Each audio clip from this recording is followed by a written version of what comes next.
சொல்லு. என்னது நீ என்ன சொல்ல? இல்லை அதுக்கு முதல்ல என்ன சொன்ன? சொல்லு. சரி அப்புறம் அதுக்கப்புறம் அதுக்கப்புறம் ஒண்ணும் இல்ல. லவ் பண்ணாத வீட்டுல பாக்குற பிள்ளைய பார்த்து கல்யாணம் பண்ணி செட்டில் ஆயிரும். சரிதானே? சரி இவ்வளவு அட்வைஸ் பண்றீங்க, நீங்க மட்டும் லவ் பண்ணிருக்கீங்க.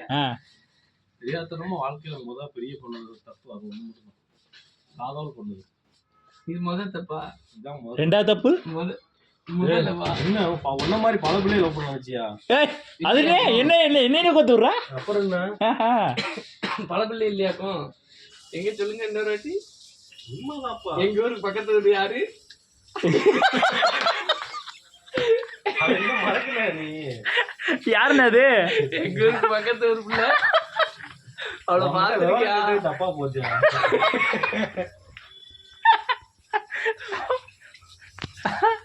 அடுத்து நீயே பொம்பளை பிள்ளைய பத்தி பேசுற. என்ன சொல்ல? அந்த டைலாக் மாதிரிதான்.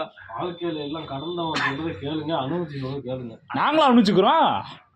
அனுபவிக்க வேண்டாம் தான் நான் சொல்லுவேன் உங்களுக்கு. அது என்ன நீ மட்டும் அனுபவிக்கலாம், நாங்க அனுபவிக்க கூடாதா? இது என்ன நியாயம்? இல்ல எல்லா பெரியவங்களும் எதிர்த்து சொல்றீங்களா? இல்ல எல்லா பெரியவங்களையும் எதிர்த்து சொல்றீங்க. பாக்குறவனே கழுவி ஊத்துவாங்க. உன் முளமா நீ பண்ண முளமார்த்தன இல்லை அதை வந்துடும். அவங்கள கார் ஒவ்வொன்றா கமெண்ட்ல போடுவாங்க. கமெண்ட்ல போட சத்து ஒரு செல்ல போற அப்படிச்சியா யூடியூப் சேனல் பண்ணுங்க. बढ़िया सब